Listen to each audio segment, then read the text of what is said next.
Another round of PGR has been applied to the lawn the day before this cut, and I'm now recording all video on GoPros. This GoPro though seems to have an issue with the white balance, so I'm colour correcting as I go. Oh, the joys of YouTube.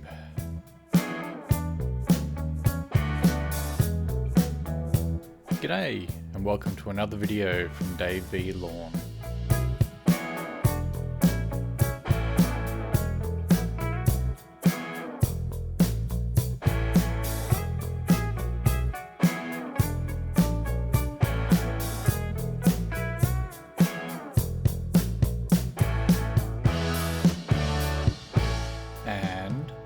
Straight off the bat, what a mistake. Let's freeze it here. I was coming backwards to pass the area again and cut some grass that got missed close to the concrete. I accidentally tilted the head to the right when moving backwards and it just undercut all the grass. Mercifully, it was not going fast and the damage is limited to a section 20 centimeters by 30 centimeters. I'm not gonna lie though, I'm pretty upset by that. My parents are here and the family event is tomorrow, and I just put a big scar on the grass. Big sad. Type F in the chat for the bald patch. Despite this, Mum and Dad love the lawn, and Mum has been happily chatting with people she meets on her walks and letting them know that her son is the one with the nice grass. It's nice to see her take pride in all the work I've put in over the years. So, yes, another GoPro. That makes 3 now, and hopefully after this video, they will all be shooting the same. I got the latest one from Marketplace and just put it straight to work. I've since reset it, and it is much better now. So sorry for the jumps in colour, it's just one of those things I didn't notice until the shoot was over. Now, on with the mowing, and just noticed the paper I used to test the blades were cutting, so I just grabbed that. I also cut the grass growing between the fence with some shears, so with any luck it will not grow as bad in between now with PGR in effect. The grass is well trained and those lines are quite persistent. Having said that, there is a build up of thatch, so that will be addressed very soon. Hopefully the lawn won't get too damaged with the scarifying, and as I'm not too experienced with that aspect of lawn care, I am going to scarify first this time and then cut. Depending on how much thatch is removed, I may have to do this in sections over a couple of weeks. There is only so much room in the green waste bin, and I don't have a trailer to take the excess away to the tip. The lawn is cutting at 10 to 15 millimeters, which, if I'm honest, is probably a bit too much. This got me thinking, and I did a bit more reading on PGR. It turns out that there are a few different perspectives on PGR and growing degree days. I was under the impression that the maximum growing degree days number was 300, meaning that if not reapplied, the lawn will rebound from that 300 GDD point onwards. So, I've been applying PGR between 250 and 280 growing degree days, depending on the schedule and rain events. Now I'm reading that the value for reapplication should be 200. That means all this time I've been regulating and then letting the grass rebound. So, moving forwards, the next application will be a bit heavier at 15 millimeters of PGR per 100 square meters, and the schedule is going to tighten up from 18 or 19 days down to 14-day intervals. I started the whole idea on using PGR based on a video by Lawn Tips. I now know that the advice given is for cooler climates where Ben is located. It would have been nice if that info was a bit more precise. In Queensland, the windows are much tighter due to our hotter weather conditions. This is exactly why I wanted to start this channel, specifically to get and give local advice on timings for things like PGR, when to look at pre-emergence, and the types of pests that are around at the moment. So, if you're watching and in North Brisbane, shout out in the comments below. I'd love to hear from you and we can all benefit from what is happening in our patch.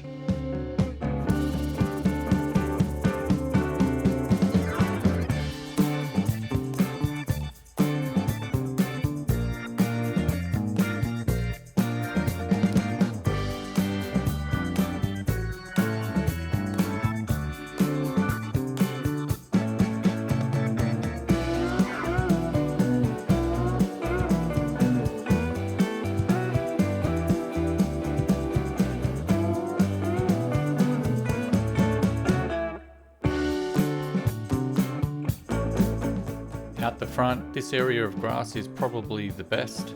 I think it's better than the backyard actually. I am looking forward to not having a car parked on the corner of the grass at the driveway, but I think that will be some time off. I had a comment on the last video about the irrigation system. So, I inherited the irrigation system when we purchased the property. It had not been used for at least 17 years, and I found evidence of damaged water lines in many spots and also mowed over sprinkler heads. Taking care of the lawn is actually a new thing for me, and repairing all that is also a new thing to learn to do. Having said that, there are 4 zones. Zone 1 is the front yard with the garden and the letterbox, and it has 4 Hunter PGP04 Ultra sprinklers, 1 in each corner, and this is the zone you get to see at the end of the video. Zone 2 is the small lawn on the side of the driveway. It had a bunch of smaller rotator sprinklers, some along the fence line between the yards and along the edge of the driveway. I have found 3 of the drive rotators, but I suspect there could be another one between the road corner and the middle rotator, and also maybe another in the corner where the gate is. Maybe one day I'll dig up the lawn and test my theory. Zone 3 is in the backyard at the shed. There are 3 Hunter SRM 04s there. They were initially in each corner and one in the middle at the fairy garden. The shed was put in after the irrigation, so I've relocated that sprinkler and run new hose to the front corner of the shed slab. Zone 4 is on the other fence near the clothesline. Again, 3 Hunter SRM 04s, one in each corner and the other along the back fence line in the middle. In terms of the schedule, it is all manual timing. If I think the grass needs it, I turn it on. The regular times for each zone is that Zone 1 gets 25 minutes, Zone 2 15 minutes, Zone 3 20 minutes, and Zone 4 20 minutes. This gives about 6 millimeters of irrigation across the entire lawn, both front and back.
think that wraps up another video. Thanks for watching. Please like, comment and subscribe. See you next time. Hooroo! Oh, and in case you're interested, the family event is to celebrate my 50th. Cheers.